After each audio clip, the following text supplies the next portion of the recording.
Yo guys, what is going on? It's mmxvii, aka 2017, and today I'm finally exposing my vocal chain. A lot of people ask me how I mix my vocals, what effects and plugins I put on them, so let's get into it. Just kidding, we cannot get into it until you go pre-save my latest song dropping this Friday, okay? It's called Make the Bed. The pre-save link is at the top of the description. Go do it.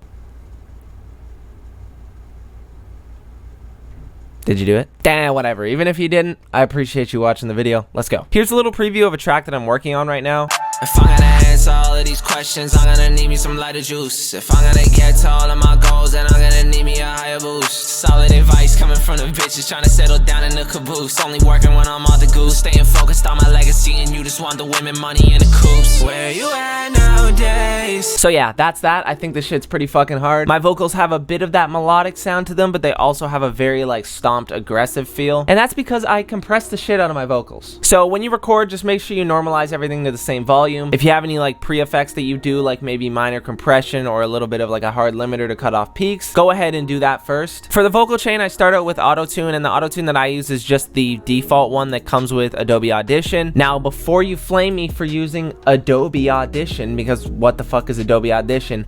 I just used it because I had Creative Cloud. I used to do graphic design, okay? So leave me alone.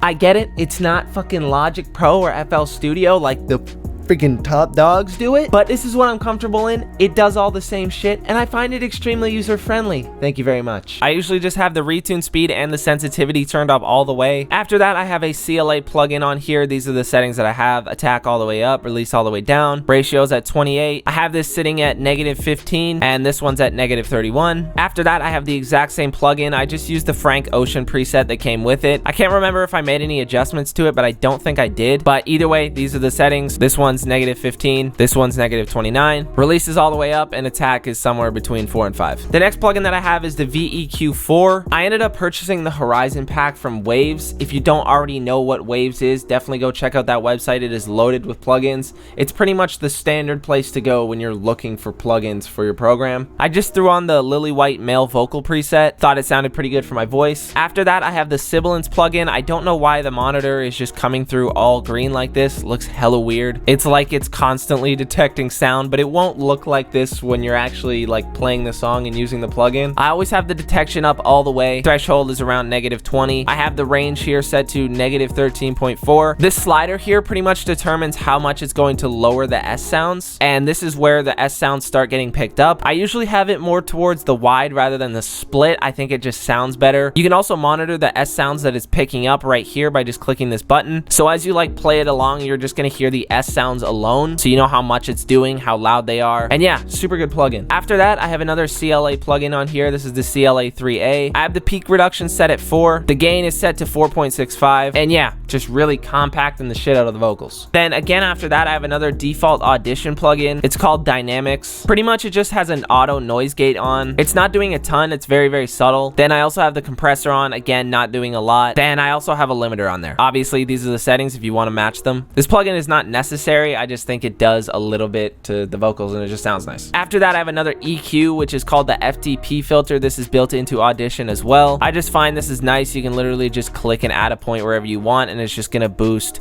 whatever sections you want to boost. Then I usually amplify my vocals around the 1K mark. I think this is where my vocals sit the best. It gives it sort of a nice punchy feel, but it's also clear. And I also like to arc my vocals off at the 20K range. I think it takes out a lot of the really harsh, piercing, sort of whistly sounds that might come through. After that, I have a free plugin that my friend Caves showed me, which is called Fresh Air. If you want to look it up, just search Fresh Air plugin. I'm also going to leave a link to it in the description if you just want to click it. It is completely free. This is such a god tier plugin for being completely free. It's crazy. So whenever you want like a nice clarity in your vocals, you literally can just link these up together or drag one dial or the other and just turn them up, and it'll make a nice clear sort of boost in the high range to make your vocals up front and above the beat. A lot of people don't EQ their stuff enough, and having this EQ near the end of your vocal chain to just adjust the sort of fresh air feel within it is so helpful. Then at the end of the vocal chain, I have a delay and a reverb. Make sure you are always doing these two at the end of your chain and not somewhere in the middle or at the beginning. So the delay that I use is called H delay. Pretty much everything in here is defaulted to the NB 1/4 timed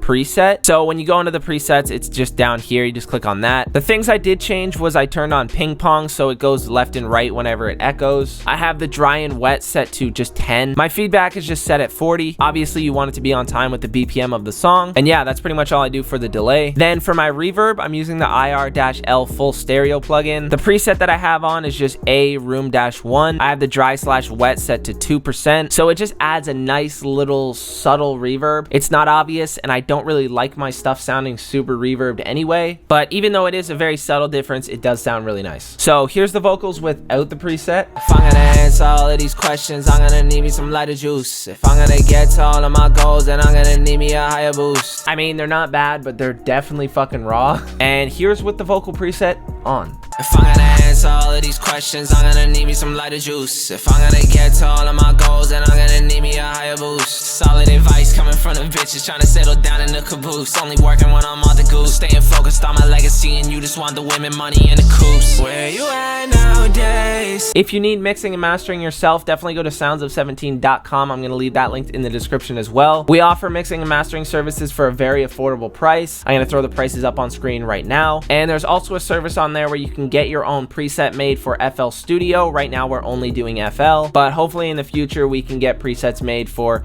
all the other programs. If you enjoyed the tutorial, leave a like. But yeah, that's pretty much it. Anyways guys, it's been your boy mmxvii, and I'm out. Peace.